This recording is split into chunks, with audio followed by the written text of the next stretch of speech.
sebetulnya bukan satu. Dan rencananya nggak satu juga. Iya, ya nanti kan akan naik lagi menjadi 12%.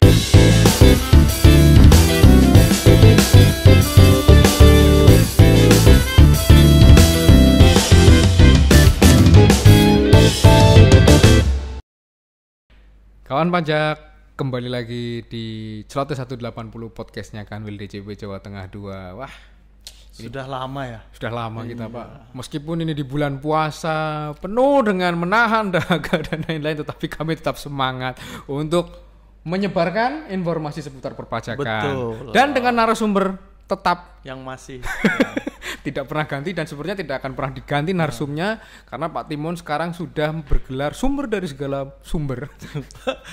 itu jangan dimasukin. Oh, iya. Nanti dikata aja nggak apa-apa. Tapi memang kita memang sudah men-set ya gitu ya Pak Timon bahwa untuk di sesi ini kita akan membahas selalu berdua aja dengan Pak Timon dan saya. Tapi nanti kalau misalnya ada request dari kawan pajak yang misalkan diganti sama penyuluh yang lain, misalkan yang famous, bisa aja. Tapi nanti saya juga ganti gitu karena kami sepaket untuk yang podcast. Nah kebetulan karena kita sudah lama Pak dan peraturan perpajakan ternyata berkembang, isunya juga mulai berkembang terus banyak hal yang ternyata sekarang ini ya Pak ya kayak jadi ada isu baru yang booming gitu dan sebagainya macam. Salah satunya yang mau kita bahas hari ini yaitu tentang kenaikan tarif PPN. Betul. Imbas dari pemberlakuan Undang-Undang HPP. Iya. Nah, jadi gini Pak Timon. Ya. Kemarin kan memang Undang-Undang HPP udah disahkan. Betul. Dengan Undang-Undang Nomor 7 Tahun 2021. Nah, salah satu poinnya adalah kenaikan PPN, Pak. Ya. Nah, cuman yang saya tangkap nih ya, keriuhan di dunia maya, netizen pada bertitah akhirnya kan Pak. Wah, kok naik gitu kan. Padahal kita baru saja melewati masa pandemi, ini pun belum terlewati Pak, masih ada kan gitu. Nah, sepertinya ini perlu kita bahas sekali. Nah, mungkin apa yang kira-kira mendasari kenaikan itu Pak? Gitu Pak. Baik. Jadi sebenarnya kalau dibilang ini serta-merta ya enggak karena semua ada asal muasalnya. Betul. Dan sejak 29 Oktober 2021 itu diberlakukannya Undang-Undang HPP, kita selalu woro-woro ke masyarakat bahwa akan ada kenaikan tarif PPN. Ya, PPN itu akan ada 2 kali ya ketika itu. Per 1 April 2022 menjadi 11% dan nanti paling lambat 1 Januari 2025 naik lagi menjadi 12%. Ya, jadi kalau ada yang bilang kok ini sekonyong-konyong ya enggak juga.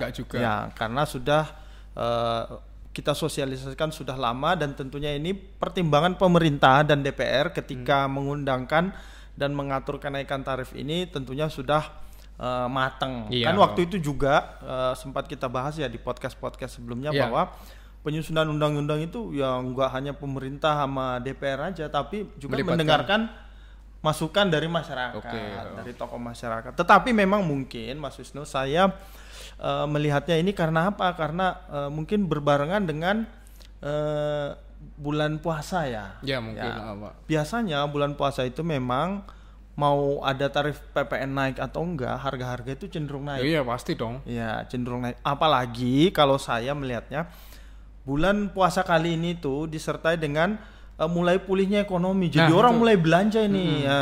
Orang sudah mulai berani berbelanja. Daya beli sebagian masyarakat sudah mulai pulih. Ya, jadi dia mulai belanja. Kemudian kalau kita lihat dari hukum ekonomi, ya banyak permintaan pasti harga naik. Ya pasti harga naik.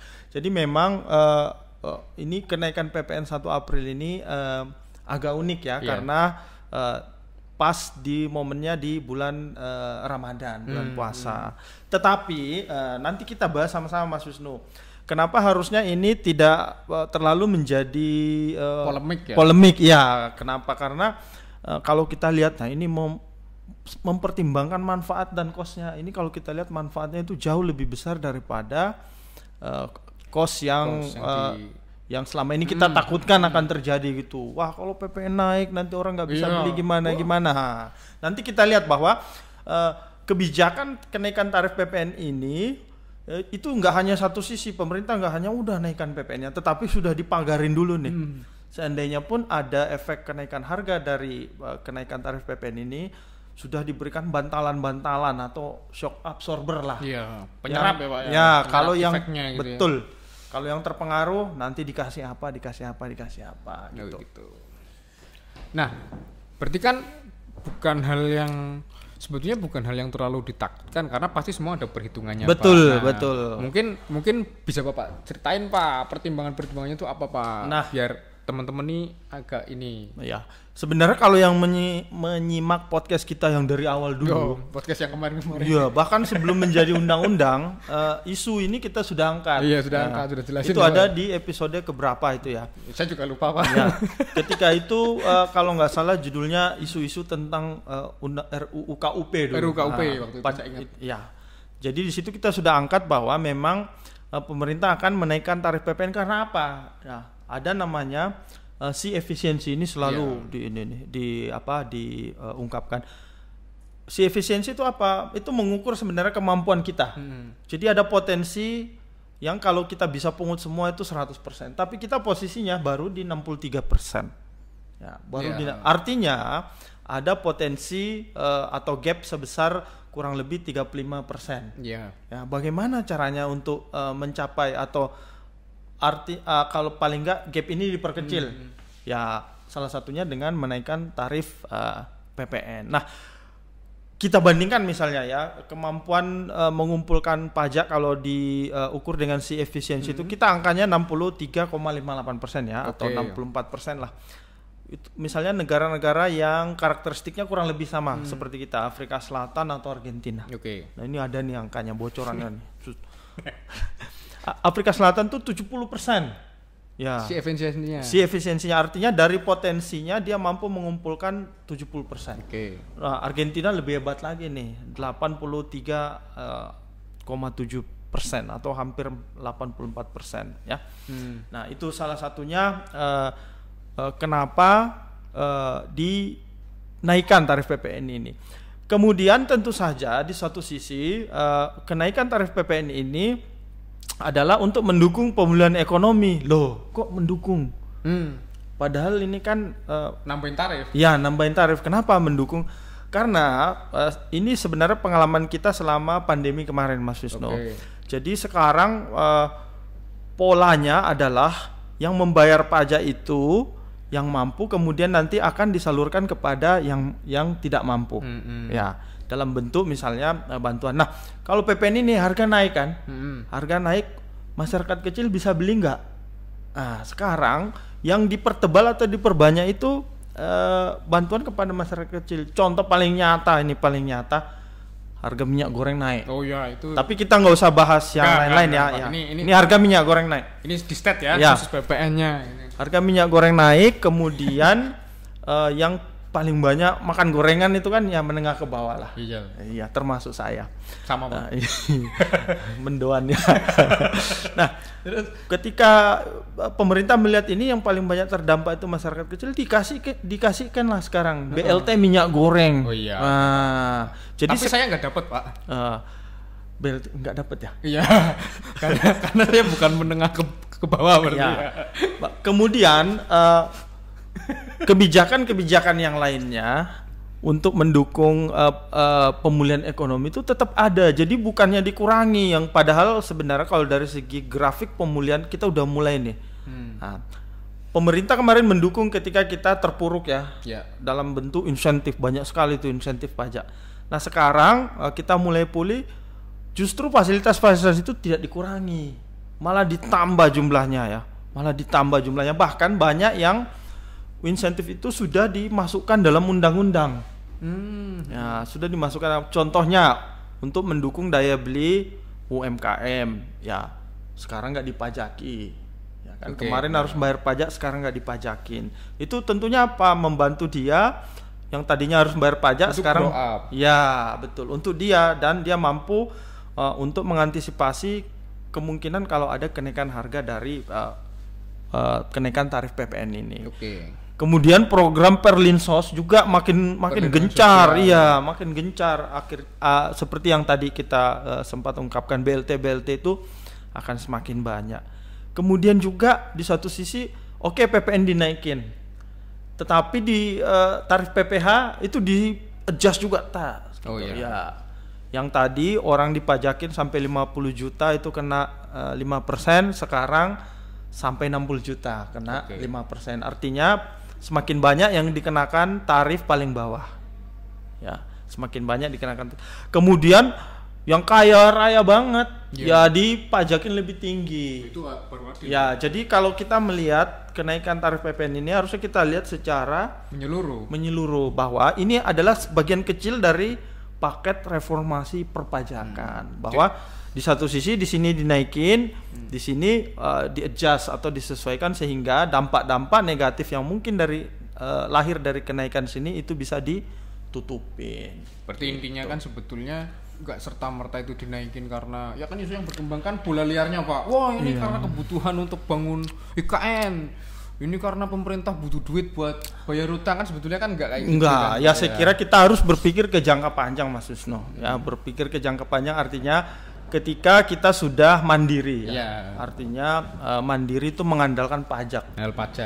Efek yang paling langsung itu adalah apa? Kita nggak perlu ngutang-ngutang lagi. Nah itu. Kita nggak perlu ngutang. Jadi ketika basis pajak kita diperluas, penerimaannya naik. Ya penerimaannya naik, tentunya sumber membiayai pembangunan nggak perlu ngutang lagi. Malu itu kalau ngutang terus kita. Nah, oke Pak. Berarti ini cukup jelas nih penjelasannya. Kenapa naik? Ternyata nggak serta-merta dan memang itu sudah tersistem dan tentunya ada pertimbangan untuk mengembalikan lagi ya Pak ya. Betul. Mengembalikan hasil dari kenaikan PPN itu dalam bentuk yang lain seperti perlindungan sosial dan sebagainya. Dan bahkan dengan penataan sistem PPN ini, kalau kita berbicara sistem PPN secara keseluruhan, termasuk tadi kenaikan tarif, kemudian juga pengelompokan kembali barang kena pajak dan jasa kena pajak, itu Pak. yang mana yang dikenakan, mana dapat fasilitas, itu akan membuat nanti pemerintah lebih mudah ngatur. Ini saya mau ngasih subsidi ke siapa saja nih, kemudian besarannya berapa nih, barangnya apa saja yang harus disubsidi. Nah, kayak itu kemarin dia. Kan yang isu jasa pendidikan kan jadinya kan enggak ya Pak ya? Enggak jadi. Enggak, sebenarnya pindah keranjang dia dari jasa yang banyak, jasa dan yang dibutuhkan rakyat banyak itu menjadi jasa kena pajak, betul, tetapi pajaknya dibebaskan. Gitu. Jadi sama aja status quo. Tetapi tentunya pemerintah ini dievaluasi secara berkala dan terus menerus. Terus kalau yang itu Pak, ini kan kenaikan tarifnya 1% ya Pak? Betul. Bener 1%. Nah, penyesuaian tarif ya, satu persentase poin. Oh, 1 persentase. 1 persentase poin. Nah, sebetulnya bukan 1. Dan rencananya nggak 1 juga. Iya, ya nanti kan akan naik lagi menjadi 12%. Tetapi kita pikirkan gini Mas, selalu mungkin komparasi dengan negara-negara tetangga. Ketika pandemi kemarin memang banyak negara itu beralih lebih mengandalkan PPN. Karena apa? Ya, ini kita fair aja ya. Sebenarnya PPN itu lebih gampang dipungutnya dan tidak terlalu membebani administrasi perpajakan suatu negara. Nah, kita lihat kecenderungannya, Mas Susno, di Arab Saudi aja deh, negara yang begitu kaya raya ya. Kayak begitu kaya, sekarang PPN-nya berapa persen? Berapa persen Pak? 15. Gede juga. 15%. Padahal negara kaya ya. Padahal negara kaya. Sultan Al Arabiyah.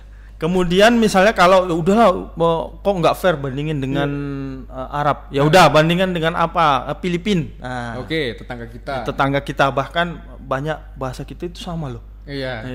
Tagalog itu banyak yang sama dengan bahasa Melayu. Ya. Itu berapa persen Filipina? Dia 12%. Lebih tinggi dari kita ya Pak ya. Iya, India itu 18%. Kalau itu India 18%, kemudian apalagi yang kira-kira paling gede mana tuh? Brazil ya 17% ya. Nah, kemudian kalau yang sekitar kita itu yang lebih rendah memang ada Singapura ya. Singapura itu 7%, kemudian Thailand 7%. Tapi kalau dilihat besaran yang kemarin yang 10% itu, bahkan besaran yang berlaku sekarang 11% itu sebenarnya nggak tinggi-tinggi amat, bahkan itu termasuk yang paling berada pada layer-layer bawah itu. Jadi fenomena ini bukan hanya terjadi di Indonesia, hampir semua negara di dunia itu mereview kembali sistem PPN-nya, kemudian ada yang berkeputusan untuk menaikkan tarifnya gitu. Dan tentunya kenaikan tarif ini ada hitung-hitungannya, udah disimulasi nih. Kita dapat berapa, kehilangan berapa. Kalau kenaikan tarif PPN kan yang dikhawatirkan nanti memicu inflasi. Seberapa besar sih inflasi yang bisa naik karena kenaikan harga PPN ini?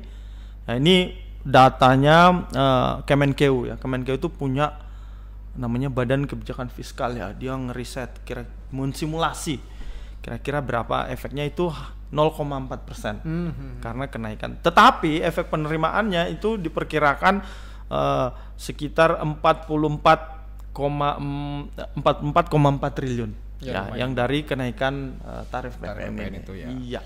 Ya, jadi memang maksud saya gini loh, ketika tarif naik itu kan berarti bukan hanya pemerintah itu mencari keuntungan semata. Itu kan tetap ada pertimbangan khususnya, terutama melihat dari tarif-tarif negara lain. Coba kita tadi lihat yang Arab Saudi berapa? 15%.